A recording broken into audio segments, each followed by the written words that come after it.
हाय दोस्तों, आज देखते हैं एनएमएमएस एग्जाम 2027 के लिए 2025 का प्रीवियस सेट का क्वेश्चन और आंसर। समतल दर्पण द्वारा बनाया गया प्रतिबिंब होता है। कैसा प्रतिबिंब होता है? तो आभासी दर्पण के पीछे तथा आवर्धित। समतल दर्पण में आभासी प्रतिबिंब जरूर बनता है लेकिन आवर्धित नहीं बनता।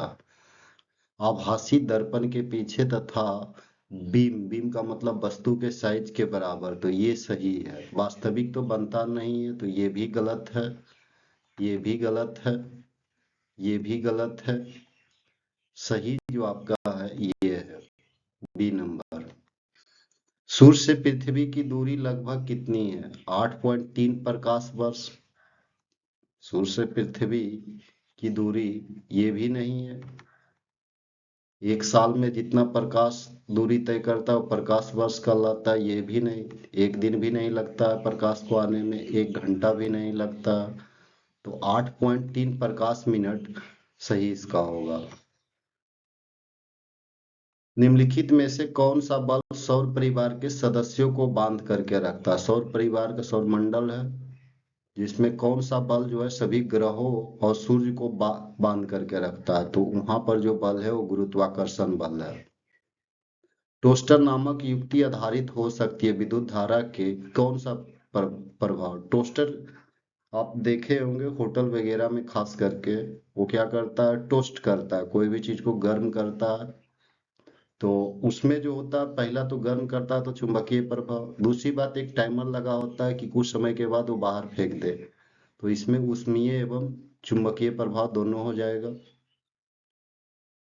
विद्युत धारा के किस प्रभाव का विद्युत लेपन में होता है? विद्युत लेपन में क्या होता है कि धातु पर परतें चढ़ाई जाती है, ठीक ना। तो इसमें जब भी परत चढ़ाया जाएगा तो वहां रासायनिक प्रभाव देखने को मिलेगा। तरल घर्षण निम्नलिखित में से निर्भर करता है किस पर? तरल की सघनता पर, वस्तु की आकृति पर, वस्तु की चाल पर, इनमें से सभी। तरल घर्षण का मतलब हुआ कि कोई भी तरल, पानी है, कोई भी द्रव है, उसमें घर्षण किस पर निर्भर करता है? तो निर्भर इसमें तरल कितना सघन है, वस्तु की आकृति पर, वस्तु की चाल पर, इनमें से सभी हो जाएगा। Option D. खगोलीय दूरदर्शक के निर्माण के बाद किस ग्रह की खोज सबसे पहले हुई? तो जो नजदीक ग्रह है उसको तो आंख से देखा जाता था, लेकिन खगोलीय दूर जो बहुत दूर ग्रह था उसकी, तो इसमें यूरेनस सही होगा। इसमें कौन होगा? यूरेनस सही होगा। यूरेनस अर्थात अरुण। निम्नलिखित में किसे घर्षण द्वारा आसानी से आवेशित नहीं किया जा सकता? मतलब घर्षण द्वारा आवेशित नहीं किया जा सकता। प्लास्टिक को का पैमाना, फूला हुआ गुब्बारा, ऊनी वस्त्र, ये सब को आवेशित किया जा सकता है। ताम्र की छड़ को आवेशित नहीं किया जा सकता है। तड़ित चालक एक लंबी छड़ होती है। तड़ित चालक आपको बताए थे, ये जो छत, ये ऊंचे मकान पर लगा होता है बाह्यकार का, जो तड़ित के गिरने से बचाता है। तो ये इसमें जब भी लगा रहेगा तो एक ऊपर जो नुकीला होता है ऊपर, बाकी जो उससे जो तार जो जोड़ी होती है वो धातु की होती है, जो, तो इसमें धातु की हो जाएगी। तरल घर्षण निम्नलिखित में से किस में से निर्भर करता है? अभी जस्ट बताए थे, ये डबल क्वेश्चन है, इनमें से सभी हो जाएगा। घर्षण निर्भर करता है, घर्षण घर्षण कब होता है? एक पृष्ठ है और दूसरा पृष्ठ है, ये दोनों के बीच जो गति का विरोध करता है वही। तो ये पृष्ठों की प्रकृति पर, पृष्ठ चिकना है, चिकना है, खुरदराहा है, तो इसमें जो हो जाएगा ए। ऐसे बी और सी पर भी जुड़े की प्रबलता पर, तो आंसर जो दिया है पृष्ठों की प्रकृति पर दिया है। निम्नलिखित में से कौन तत्व उपधातु है? उपधातु जो धातु और अधातु दोनों के गुणों को प्रदर्शित करता है, इसमें आपका जो हो जाएगा silicon, sodium, sulphur, silicon, silver. तो उपधातु ये धातु है, ये अधातु है, ये धातु है, सिलिकॉन जो है उपधातु है। आगे अगर देखते हैं, निम्नलिखित में से कौन सीएनजी का प्रमुख अवयव है? सीएनजी का मतलब होता है कंप्रेस्ड नेचुरल गैस, तो उसमें ज्यादातर मात्रा में जो होता है वो मीथेन होता है, तो इसमें सही उत्तर हो जाएगा मेथेन। निम्नलिखित में से किसे ब्लैक गोल्ड कहा है, मतलब काला सोना कहा जाता है? सोना है लेकिन वो काला है। तो इसमें पेट्रोलियम को कहा जाता है, क्योंकि पेट्रोलियम से बहुत सारे इंपॉर्टेंट चीज निकाले जाते हैं परिष्करण के बाद, ये भी महंगा होता है। निम्नलिखित में से किसका स्वतः दहन की प्रक्रिया संभव है? स्वतः दहन का मतलब अपने आप जलना। तो पीला फास्फोरस नहीं, ये अपने आप नहीं जलेगा। लाल फोरस अपने आप आग नहीं पकड़ेगा इसमें। ब्राउन सल्फर भी नहीं। सफेद फास्फोरस जो होता है अपने आप ये जलने लगता है। जब इसको हवा में रख देंगे तो ये अपने आप जलने लगेगा। निम्नलिखित में कौन ग्लोबल वार्मिंग का मुख्य कारक है, मतलब कि गर्मी को बढ़ाने में कौन कारक है? तो नाइट्रोजन डाइऑक्साइड नहीं, सल्फर डाइऑक्साइड नहीं, ओजोन भी नहीं। कार्बन डाइऑक्साइड जो है सूर्य से आने वाली ऊष्मा को रोकता है। ये कंबल की भांति कार्य करता है, तो इसलिए पृथ्वी हमारा गर्म रहती है, इसलिए कार्बन डाइऑक्साइड को ग्लोबल वार्मिंग का मुख्य कारक कहा जाता है। किरासन तेल से जलने वाले लालटेन की ज्वाला में, तो ये भी एक तरह का तेल है। और ये जब जलेगा तो तीन प्रकार की ज्वाला उत्पन्न होगी। एक जोन, दो जोन, तीन जोन में बनेगा। कितने जोन में? तीन जोन में। और तीन जोन में जो सबसे बाहरी होगा वो नीला होगा, बीच वाला जो होगा पीला होगा, सबसे अंदर जो रहेगा वो काला होगा। तो इस ज्वाला कितने? तीन जोन में। निम्न में से कौन थर्मोप्लास्टिक पॉलीमर नहीं है? थर्मोपाल थर्मोप्लास्टिक का मतलब हो कि गर्मी पा करके वो पिघल जाए, ठीक है ना? तो इसमें जो हो जाएगा मेलामाइन। कौन हो जाएगा? मेलामाइन। पॉलिस्टर भी हो जाएगा, नायलॉन भी हो जाएगा, ये पीवीसी भी हो जाएगा। इसमें मेलामाइन नहीं पिघलता। निम्नलिखित में कौन थर्मोसेटिंग पॉलीमर है? थर्मोसेटिंग या अब ये इसमें जो हो जाएगा मेलामाइन और बेकेलाइट हो जाएगा। एक तत्व जेड को हवा में जलाने पर उसका ऑक्साइड बनता है। इसका जलीय विलयन नीले लिटमस पत्र को लाल कर देता है। तो वह तत्व हो सकता है, नीला को लाल कर रहा है, इसका मतलब ऑक्साइड जो है अम्लीय अम्लीय होता, धातु के ऑक्साइड क्षारीय होता है। तो यहाँ पर जब भी होगा तो अधातु का ऑक्साइड, इसका मतलब कार्बन जो है अधातु है, तो इसी का ऑक्साइड होगा। कैल्शियम धातु, कैल्शियम जब भी बनाएगा धातु का ऑक्साइड। लोहा जो आयरन जो बनाएगा ये भी धातु, मैग्नीशियम भी। तो इसमें सही उत्तर जो होगा वो कार्बन होगा। निम्न में से कौन जीवाश्म ईंधन नहीं है? तो इसमें जो होगा जीवाश्म ईंधन, कोयला जीवाश्म ईंधन है। पेट्रोल को भी जीवाश्म ईंधन है। इसमें कोक और चारकोल जो है ये जीवाश्म ईंधन में नहीं आएगा। तो इसमें बी और सी दोनों होगा, लेकिन ठीक है ना। अब यहाँ दो ऑप्शन दिया है। निम्न में से कौन सा केमिकल की प्रचुर मात्रा में सूखे पाउडर के रूप में आग पर फेंका जाए ताकि आग बुझ जाए? तो इसमें सूखे पाउडर के रूप में प्लास्टर ऑफ पेरिस का उपयोग किया जाता है। इसका और भी काम है, टूटी हुई हड्डियों या तो को जोड़ने में और भी काम है। बेकिंग सोडा नहीं, बिटुमेन नहीं, वाशिंग सोडा नहीं। तो इसमें जो हो जाएगा प्लास्टर ऑफ पेरिस हो जाएगा सही उत्तर। निम्नलिखित में कौन प्राकृतिक रेशों का समूह है? प्राकृतिक रेशा जो या तो पौधे या जंतुओं से प्राप्त होते हैं। तो इसमें सूत, रेशम और ऊन जो हो जाएगा ये प्लास्टिक रेशा। बाकी जो दिखाई पड़ रहा है इसमें कृत्रिम और प्राकृतिक मिला हुआ, इसमें भी कृत्रिम और प्लास्ट, इसमें केवल कृत्रिम है। ठीक है ना, आगे बढ़ते हैं। तो बी ऑप्शन सही होगा। विभिन्न ऋतुओं में मुख्य रूप से तीन प्रकार की फसलें उपजाई जाती है, मिलान कर सही। इसमें जो है क्वेश्चन और बड़ा था, जो पूरा विकल्प, ये विकल्प खाली दिया है क्वेश्चन का, और एक था जो नहीं दिया गया। मलेरिया रोग के लिए कौन सूक्ष्मजीवी जिम्मेवार है? तो इसमें सूक्ष्मजीवी, ऐसे तो वाहक का काम मच्छर करता है, लेकिन सूक्ष्मजीवी जो है वो प्रोटोजुआ है। जेली को लंबी अवधि तक रखने के लिए कौन सा रासायनिक खाद्य परिरक्षक का उपयोग? जेली का मतलब वही जैसे अचार है उसी तरह से जेली हो गया तुम्हारा, पारदर्शी मुरब्बा। तो इस सब को लंबा समय तक रखने के लिए जो रासायनिक पदार्थ का उपयोग किया जाता है वो सोडियम बेंजोएट।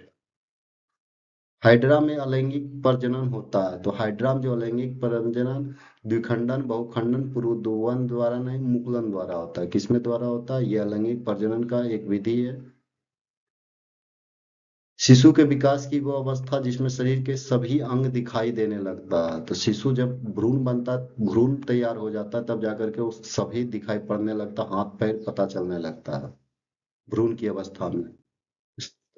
किशोरावस्था का प्रारंभ होने का उम्र है। किशोरावस्था टी से tin, tin agers the T से 13, याद रखना 13 से 14 बरस। निम्नलिखित में से किसको नकली रेशम कहा जाता, मतलब रेशम के समान दिखता है? तो इसमें जो हो जाएगा रेयान, यहाँ रेरान लिखल है, ये गलती है। एक्रिलिक भी नहीं, पोलिस्टर भी नहीं, नायलॉन भी नहीं, तो सही ऑप्शन बी हो जाएगा। खेतों में फसल उत्पादन की प्रक्रिया में किए जाने वाले कार्य का मिलान करें। इसमें भी और था क्वेश्चन, जो पूरा क्वेश्चन अधूरे ये है। आगे बढ़ते हैं। निम्नलिखित में से कौन सा समूह नाइट्रोजन स्थिरीकरण करते हैं? नाइट्रोजन, ऐसे तो पता है वायुमंडल में 78% नाइट्रोजन है जिसका जीव सीधे उपयोग नहीं कर सकते हैं। तो सीधे उपयोग जब नहीं कर सकते हैं तो उपयोग करने के लिए क्या कर, उपयोग सीधे तो नहीं कर सकते, लेकिन जब वो यौगिक बन जाएगा तो उपयोग किया जा सकता है। तो ऐसा काम राइजोबियम जीवाणु करते हैं, या तो नीले हरे शैवाल कर सकते हैं, या तड़ित विद्युत द्वारा होता है। तो ऑप्शन हो जाएगा डी नंबर। कौन हो जाएगा? डी। कोशिका का कौन सा भाग अतिरिक्त एवं उत्सर्जी पदार्थ का संग्रहण करता है? कोशिका में एक भाग देखा होगा, रिक्तिका। रिक्तिका ही क्या करता है? अतिरिक्त एवं बेकार जो पदार्थ है एवं उत्सर्जी पदार्थ जो बाहर निकालने वाला उसको ये निकालता है। तो रिक्तिका इसमें सही हो जाएगा। कुछ स्त्रियां शिशु को जन्म देने योग्य नहीं होती, इसका मुख्य कारण क्या है? तो मुख्य कारण जो है फिलोपिन्स नलिका, जो इस तरह का नलिका आप देखे होंगे, जो जहां से अंडाशय उस नलिका से आता है, फिलोपिन्स नलिका। तो अंडवाहिनी उसको कहते हैं, का अवरुद्ध हो जाना सही उत्तर होगा। मनुष्य में कौन सा गुणसूत्र का जोड़ा लिंग निर्धारण करता है? लिंग का निर्धारण जो करता है गुणसूत्र का 23वां जोड़ा। 22 जोड़ा तो सेम होता है, 23वां जोड़ा लिंग निर्धारित करता है, बेटा होगा या बेटी। ब्रिटिश भारत का इतिहास नामक पुस्तक के लेखक कौन है? तो इसके लेखक जो है जेम्स मिल। जेम्स मिल ने ब्रिटिश भारत इतिहास पुस्तक के लेखक हैं। पानीपत की तीसरी लड़ाई कब हुई थी? तो ये जो हुआ था 1761 ईस्वी में, ठीक ना, 1761 ईस्वी में ये हुआ था। किसके किसके बीच हुआ था आप लोग कमेंट करके बताइएगा, ठीक है। विलय नीति का सिद्धांत किसके द्वारा लाया गया था? तो विलय नीति का मतलब मिला लेना, अपने राज्य में मिला लेना जबरदस्ती। ये नीति जो लाया था लॉर्ड डलहौजी, ये हड़प हड़प नीति भी इसको कहते हैं, लॉर्ड डलहौजी की, जिसका संतान नहीं है, तब तक संता के गोद लिया वो भी, तो ये लाया था लॉर्ड डलहौजी। संथाल जनजाति किस प्रदेश से संबंधित है? तो संथाल जनजाति जो है ये झारखंड से संबंधित है। इसी के प्रमुख नेता जो थे वो सिद्धू कान्हू थे। कानपुर में 1857 के विद्रोह का नेतृत्व किसने किया था? तो इसको याद, कानपुर की नाना की मुंह बोली बहन छबीली थी, तो इसमें याद रख सकते हो नाना साहब को। ब्रह्म समाज के संस्थापक कौन थे? तो ब्रह्म समाज के संस्थापक जो थे, एक आज समाज के दयानंद सरस्वती थे। ब्रह्म समाज के जो स्वामी विवेकानंद नहीं थे, राजा राम मोहन राय थे। राज को बलपूर्वक विलय नीति 1848 के तहत अधिकार कर लिया गया। किसको मिला लिया गया? मतलब पुत्र रहते हुए भी मिला लिया गया। तो ये सतारा को बलपूर्वक मिला लिया गया। किसको मिला लिया गया? सतारा को। किसको मिला लिया? सतारा को। चलिए आगे बढ़ते हैं। औरंगजेब की मृत्यु कब हुई थी? तो औरंगजेब जो कट्टर था, जिसको जिंदा पीर कहा जाता, तो ये मुगल का सबसे कट्टर राजा था। तो इसकी जो मृत्यु हुई थी 1707 ईस्वी में हुई थी। अस्थाई बंदोबस्त बंगाल में किस वर्ष लागू हुआ? तो इसमें ध्यान रखना है, अस्थाई बंदोबस्त जो लागू हुआ था सी नंबर 1793 ईस्वी में लागू हुआ था। और लागू किसने करवाया था? कॉर्नवालिस ने। अस्थाई बंदोबस्त में जमीन का जो मेन हेड किसको बना दिया गया था? जमींदार को दिया गया था। एनफील्ड राइफल जो भारतीय सिपाहियों को दी गई वह किस चीज से निर्मित था? आपको पता होगा, वो जो एनफील्ड राइफल था वो गाय सुअर की चर्बी से था। इसी के विद्रोह में मंगल पांडे